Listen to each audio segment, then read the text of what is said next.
Good morning, guys. Today we finally get to start our group work, so I hope you're as excited as I am.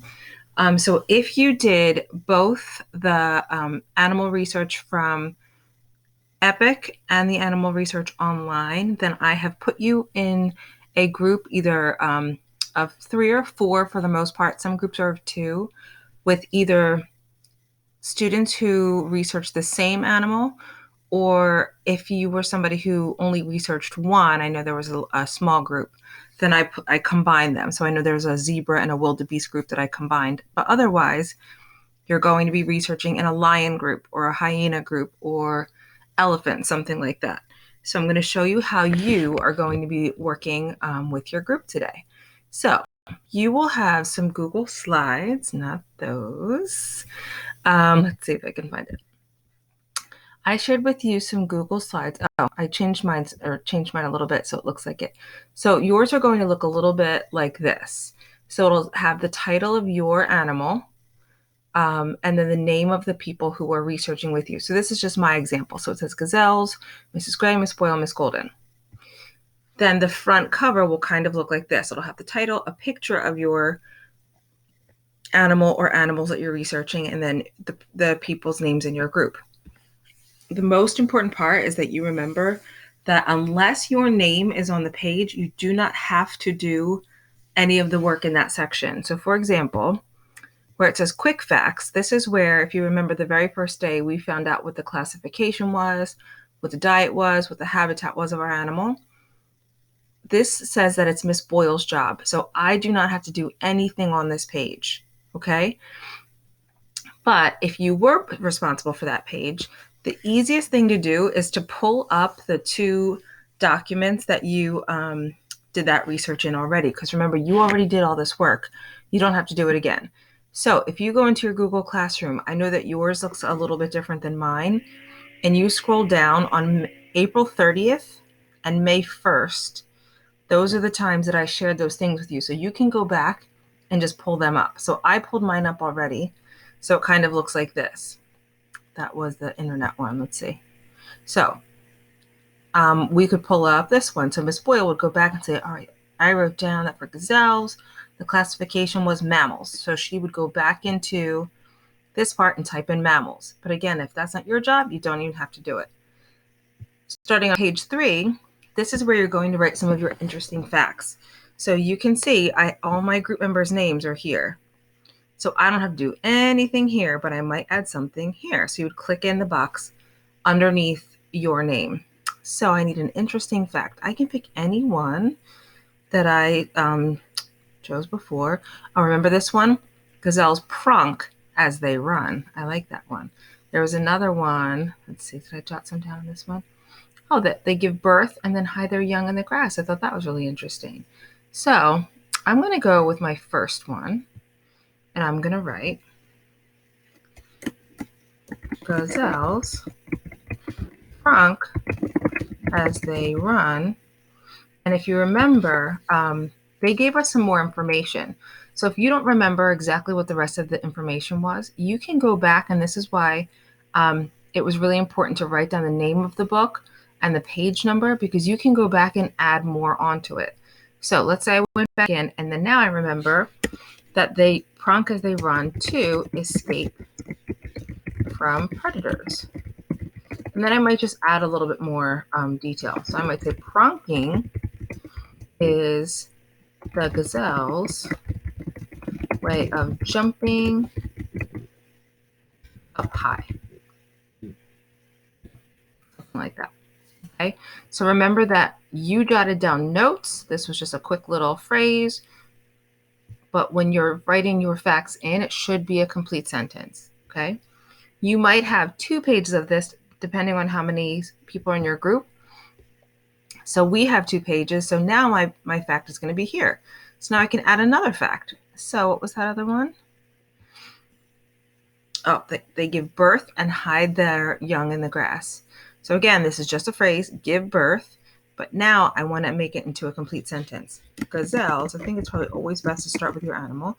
Gazelles give birth and hide their young in tall grass. So that was kind of basically what I wrote in my notes, but I'm going to add a little bit more. Gazelles give birth and hide their young in tall grass so that they cannot be seen by predators. And again, this one is my favorite because you have a link to that actual page. This is why it was so important to cite this correctly to that National Geographic page. If I highlight this whole link, I don't want to do all that. And then Control CTRL and C, I'm going to use a new tab up here. I can paste it, Control V here, and it shouldn't take me right to that page so that I can go back and just double check and see what other information they gave me so that I can see if there's anything else that I want to add to it. So I remember I kind of scrolled down and here it was. It says, after a pregnancy of about 6 months, I could even add that in, female gazelles give birth to 1 or 2 young and hide them in the plains grasses. These infants will remain out of sight for days or even weeks, being periodically nursed by their mother until they are old enough to join the mother's herd in the case of females or a bachelor herd. So I might add that she gives birth to 1 or 2. That's a good fact to add, I think. Gazelles give birth, I'm going to say, to 1 to 2 babies and hide their young in the grass so they cannot be seen by predators. Then I'm going to say they do this until they are ready to join the herd. So now I included the rest of that fact there. So again, I don't have to do anything here because that will be my partner's job. I don't have to do anything here because that's also my partner's job. And then I'm done. Then there's a page that says other facts that I learned from researching. So we've found 4, or your job was to find 4 interesting facts. And up here, we only use 2. So if there's some that you're like, oh, I really wanted to add this one, you can add it here. If you don't have anything else, you don't have to add it. But I love to see that extra effort. If you do add it in, let's just say, because I don't think I had any of my personal notes. So let me just grab something from here. They have impressive ringed horns. Maybe I'll talk about horns. So if I just wanted to, for example, add something here, I might go up here and use these little bullets and say, gazelles have ringed horns. I'm going to write my name, Mrs. Gray, so that we know that that's the student that added that information. You can add a whole bunch if you want to. You can even double this slide if you want to and add even more by doing the plus sign. It's totally up to you. Then you're going to go down and you can add some pictures. So I don't need to do anything here. Miss Golden will do that eventually. She might even be doing it at the same time as me. So your friends might be working on this at the exact same time. They might not be, and that's okay. You're just responsible for your task. So I'm going to scroll down to where I see my name, and I'm going to see if I can find a picture or 2. So remember that to do that, you're going to go up to Insert, Image, Search the Web. Oh, and I already have some. Let's see. So you'll type gazelles up here. You can scroll down. Oh, I wish I could find one pronking or doing that jump. This is almost like it. I like that one, that close up. So once you click on it, you're going to click Insert. You can either center it like this, or if you wanted to make it smaller, I know I said you can only do 1 picture at first, but because I'm giving you a whole page of space, you can do more than 1.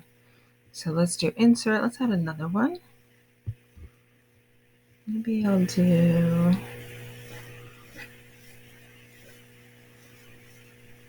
this one since it's a little further away. So I have 1 close up, 1 kind of wide shot so you can see a bunch of the gazelles grazing. And just kind of organize it so it looks nice and neat. Remember that to change the size, the best way to do it is to click on the picture until those boxes come around the picture, go to the corner and drag it in or out. I think I'm going to make that one a little bigger. I like that. And then Miss Boyle will do hers. So again, my work is done. I'm not going to worry about when they finish theirs as long as I did my part. Make sure that you're only doing it where you see your name, unless it is this slide where you can add some things in. But again, that's optional. You don't have to do that. Okay. So other than that, you just have your journal entry. I don't want to take too much time going over that because I think that we're pretty clear on how to do that. I think the most important things are that you remember to pull up your information. You already did this research. You do not have to do it again. So pull that up so you have those as tabs at the top, and that way you can go back and forth and go back um, into your slides. Okay, please be respectful of other people's work. You are not adding anything to theirs. You're not erasing anything. You're only changing the color of your slide. So since this is a shared slide, I would not change the color. But for this one, since it's just for me, I can change the color if I want to. So I might go to background. This happens to be my favorite color, so I probably wouldn't change it, but I do like this color too. And I can change it on that one. But I would never want to do that to a shared slide because I want to be respectful of my group members. Okay, I think that's it for today. If you have any questions, I should be here. I know yesterday was kind of a crazy day because I wasn't able to answer questions like I wanted to, but today should be back to normal. Okay, can't wait to see your work today.